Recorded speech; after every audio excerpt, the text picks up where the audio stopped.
بسم اللہ الرحمن الرحیم، السلام علیکم ورحمۃ اللہ وبرکاتہ۔ آج ہم پڑھیں گے سورۃ البقرہ کی آیت 184 184 نمبر۔ شروع کرتے ہیں۔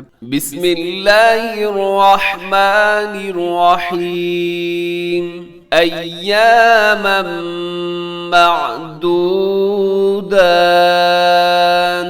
فمن كان منكم مريضا أو على سفر فعدة من أيام أخر۔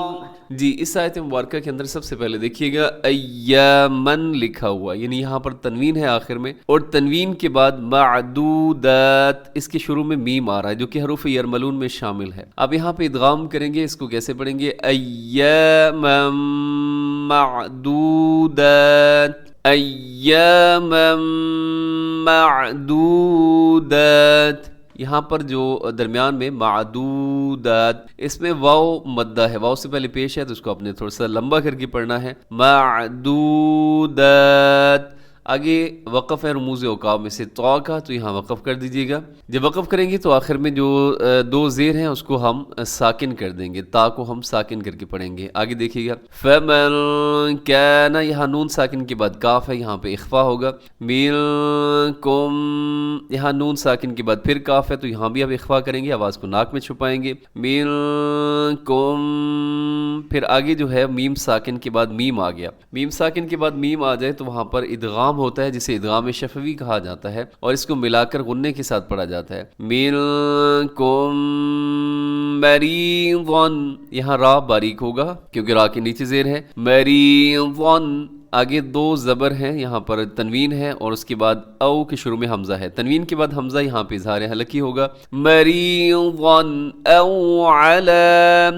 او علی سفر فعدہ، سفر میں تنوین ہے، تنوین کے بعد فا ہے، یہاں پہ اخفا کریں گے۔ سفر فعدۃ من، فعدۃ میں تنوین ہے، دو پیش کی تنوین، اور اس کے بعد کیا آ رہا ہے جی؟ میم آ رہا ہے، تو آپ یہاں پر ادغام کریں گے۔ فعدۃ من، آگے من نون ساکن کے بعد پھر ایامن کے شروع میں حمزہ، یہاں پہ اظہار حلقی ہوگا یعنی غنہ نہیں ہوگا۔ من ایامن اخر، ایامن کے آخر میں تنوین پھر حمزہ، یہاں بھی آپ نے اظہار کرنا ہے، غنہ نہیں کرنا۔ پھر سنیے گا فعدۃ من ایامن اخر، اخر میں خا موٹا ہے، را بھی موٹا پڑھا جائے گا، اور را کے اوپر زبر ہے لیکن وقف کر دیں گے تو را ساکن ہو جائے گی۔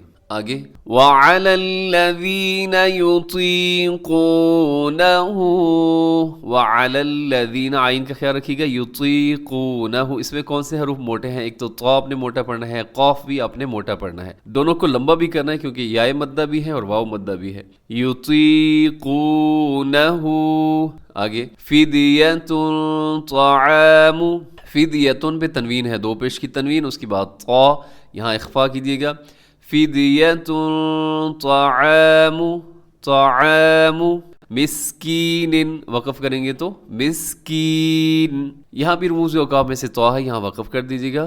فَمَن تَطَوَّعَ، فمن، یہاں پہ نون ساکن ہے، نون ساکن کے بعد تا ہے، یہاں اخفا کیجیے گا۔ فَمَن تَطَوَّعَ، تا باریک ہے، طا موٹا ہے، جب یہ دونوں اس طرح قریب قریب ہوں تو بہت احتیاط کیا کریں، اکثر تطوع ہو جاتا ہے، تطوع، تطوع، طا یہاں موٹا رکھیے گا۔ فَمَن تَطَوَّعَ، فمن میں ایک تو اخفا ہو رہا ہے نون ساکن کی بات، تا اخفا کیجیے گا، پھر آگے طا کا اور تا کے درمیان جو ڈفرنس ہے اس کا خیال رکھیے گا، تا باریک ہے، طا موٹا پڑا جاتا ہے۔ خَيْرًا فَهُوَ خَيْرٌ لَهُ، خَيْرًا یہاں پہ اخفا ہو رہا ہے، تنوین کے بعد فا ہے جو حروف اخفا میں شامل ہے۔ خَيْرًا فَهُوَ خَيْرٌ لَهُ، خیر اللہ، یہاں خیرن پہ تنوین ہے اور آگے لام ہے، تنوین کے بعد لام حروف یرملون کا یہاں پہ ادغام ہوگا، اور یہ ادغام بغیر غنّے کے ہوگا۔ خیر لہ، وقف کریں گے تو خیر لہ، اور آگے وَأَن تَصُومُوا یہاں نون ساکن کی بعد تا یہاں اخفا کیجیے گا. وَأَن تَصُومُوا صاد موٹا رکھیے گا. خَيْرٌ لَكُمْ خَيْرٌ اور آگے لام ہے تنوین کے بعد لام ادغام بغیر غننے کے.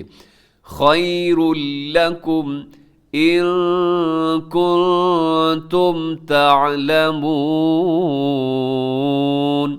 اب یہاں پر بھی اخفا ہوگا. ان نون ساکن کے بعد کاف ہے یہاں اخفا کیجیے گا. کنتم یہاں بھی اخفا ہوگا. تعلمون اس میں عین کا خیال رکھیے گا. اس آیت مبارکہ کو ایک دفعہ پھر سن لیجیے گا. بسم اللہ الرحمن الرحیم. ایاما معدودات فمن كان منكم مريضا أو على سفر فعدة من أيام أخر وعلى الذين يطيقونه فدية طعام مسكين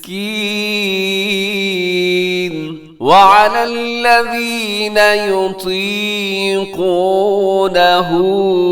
فدية طعام مسكين فمن تطوع خيرا فهو خير له وأن تصوموا خير لكم إن كنتم تعلمون. صدق اللہ العظیم.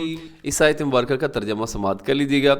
ایامن چند روز، معدودات گنتی کے، فمن پس جو کانا ہو، منکم تم میں سے، مریضن بیمار ہو، او یا علی سفرن سفر پر ہو، فعدتن تو گنتی، من سے، ایام اخر دوسرے دن یعنی کہ بعد میں، وعلی الذین اور ان پر جو لوگ یطیقونہ طاقت رکھتے ہیں، فدیتن بدلہ، طعام کھانا، مسکین نادار لوگوں کو، فمن پس جو تطوع خوشی سے کرے، خیرن کوئی نیکی، فہوا تو وہ، خیر لہ بہتر ہے اس کے لیے، وان اور اگر تصومو تم روزہ رکھو، خیر لکم بہتر ہے تمہارے لیے، ان اگر کنتم تم ہو، تعلمون جانتے ہو. اب اس کا تھوڑا سا مفہوم سمجھیے گا کہ ابتدا میں جب روزے فرض کیے گئے تو ساتھ ایک آسانی بھی دی گئی تھی. وہ یہ ہے کہ